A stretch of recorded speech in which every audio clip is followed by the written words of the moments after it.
Pernahkah Anda menjumpai seseorang yang tampaknya mudah dipengaruhi oleh orang lain?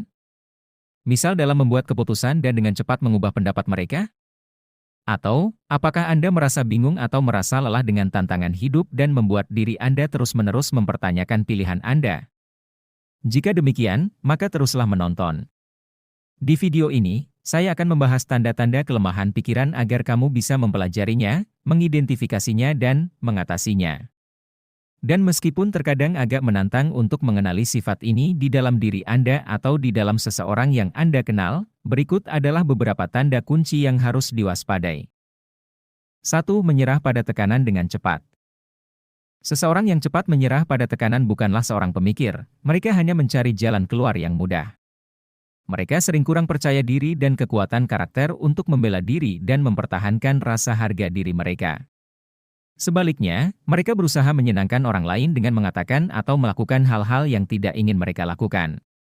Dan karena mereka begitu mudah terpengaruh oleh orang lain, ini menjadikan mereka sasaran empuk untuk manipulasi, yang dapat menyebabkan perasaan tidak berdaya dan dimanfaatkan. 2. Terobsesi dengan masalah. Meskipun mudah terjebak dalam kekhawatiran sehari-hari, terobsesi dengan masalah tentu saja bukan tanda kekuatan. Orang yang berpikiran kuat melihat masalah, dan mereka berusaha memperbaikinya. Orang yang berpikiran lemah, fokus pada masalah dan tidak bisa melewatinya. Mereka menjadi begitu terpaku pada masalah sehingga mereka tidak dapat memikirkan hal lain dan mereka malah melihat gambaran yang lebih besar. Sayangnya, fokus yang sempit ini menghalangi mereka untuk dapat berpikir kritis dan objektif dan sering mengarah pada pengambilan keputusan yang buruk. 3. Meminta maaf untuk semuanya. Permintaan maaf bisa menjadi cara yang bagus untuk menunjukkan bahwa Anda menyesal atas sesuatu yang mungkin telah Anda lakukan itu salah. Tapi, meminta maaf untuk semuanya adalah tanda kelemahan, karena itu menandakan kekurangan kepercayaan diri.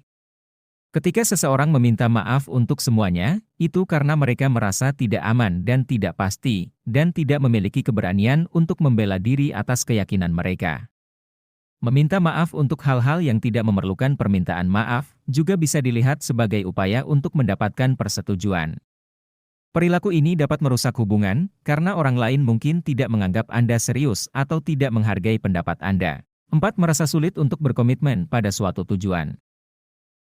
Menetapkan dan mencapai tujuan membutuhkan kemauan dan tekad untuk tetap fokus dan berkomitmen untuk apa yang Anda coba capai. Tetapi bagi sebagian orang, ini bisa sangat sulit. Ketika seseorang terus-menerus berjuang untuk berkomitmen pada suatu tujuan, itu bisa menjadi pertanda bahwa mereka memiliki pendekatan yang berpikiran lemah. Mereka cenderung kurang tekad dan mungkin terlalu takut dengan kerja keras yang menyertainya mencapai suatu tujuan. Akibatnya, mereka sering menyerah bahkan sebelum memulai dan hanya puas dengan keadaan biasa-biasa saja. 5. Sering mencari validasi eksternal. Kita semua ingin merasa dihargai dan dihormati oleh orang lain. Namun, ketika kebutuhan akan validasi eksternal menjadi sering terjadi, hal itu dapat menjadi tanda kelemahan. Ketika seseorang terlalu peduli dengan pendapat orang lain dan terlalu bergantung pada validasi eksternal, biasanya berarti bahwa mereka tidak dapat mengambil keputusan untuk diri mereka sendiri atau bertanggung jawab atas tindakan mereka sendiri. Ini dapat mencegah pertumbuhan pribadi dan menghalangi kemampuan untuk mengambil risiko dari zona nyaman mereka. 6. Selalu menjadi korban. Anda tahu orang yang sepertinya selalu mengeluh? Orang yang tidak sabar untuk memberitahu Anda tentang tantangan mereka, tetapi mereka tidak pernah punya solusi? Mereka selalu menggerutu tentang bagaimana mereka tidak mengerti dan bagaimana semuanya begitu tidak adil. Mereka yang cenderung selalu memandang dirinya sebagai korban dari keadaannya bisa cepat menjadi kewalahan dan tidak dapat mengambil langkah-langkah yang diperlukan untuk menciptakan hasil yang lebih baik.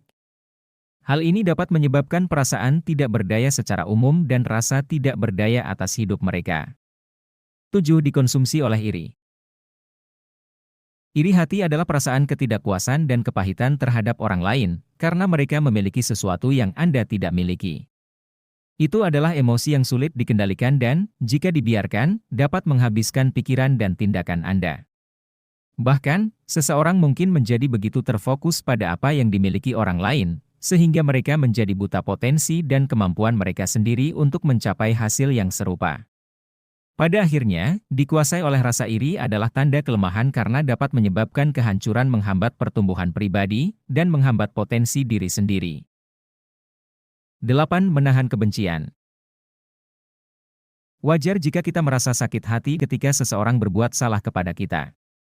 Namun, tidak sehat untuk menyimpan kebencian itu dan membiarkannya membusuk sebagaimana mestinya konsekuensi negatif. Ketika seseorang menahan kebencian, mereka tidak membiarkan diri mereka sendiri memiliki kesempatan untuk itu tumbuh dan sembuh. Tidak hanya ini merusak secara emosional, tetapi juga dapat memiliki konsekuensi kesehatan fisik. Studi telah mengaitkan kebencian dengan penyakit fisik seperti tekanan darah tinggi, sakit kepala dan bahkan peningkatan risiko penyakit jantung koroner. Dan penting juga untuk diingat bahwa menahan kebencian dapat merusak hubungan. Jika seseorang terus-menerus merasa getir dan tidak mau memaafkan, akan sulit bagi mereka untuk melakukannya, membentuk dan mempertahankan hubungan yang berarti. Hal ini dapat menyebabkan perasaan terasing dan kesepian yang selanjutnya dapat memperburuk rasa sakit emosional. 9. Selalu bertahan. Ketika seseorang selalu defensif, itu merupakan indikasi bahwa mereka berpikiran lemah. Pertama-tama, individu seperti itu cenderung terlalu peka terhadap kritik. Mereka mungkin menjadi gelisah atau marah ketika seseorang menawarkan umpan balik yang konstruktif daripada mengambilnya dengan tenang.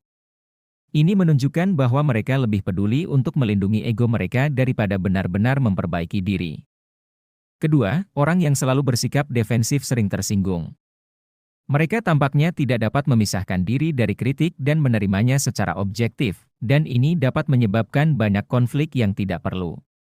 Selain itu, orang yang berpikiran lemah biasanya tertutup terhadap ide-ide baru. Mereka mungkin menolak perubahan dan tidak mau mempertimbangkan perspektif yang berbeda. Semuanya dipertimbangkan, jika Anda hanya memperhatikan dan meluangkan waktu untuk mengamati perilaku, apakah itu milik Anda sendiri atau milik orang lain, kemungkinan besar Anda akan dapat mengenali tanda-tandanya dari pikiran yang lemah.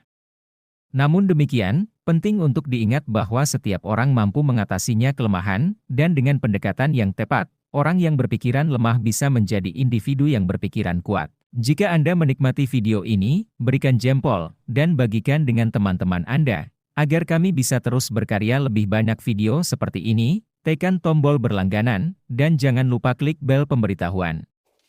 Juga, pastikan untuk melihat video kami yang lain juga. Terima kasih telah menonton.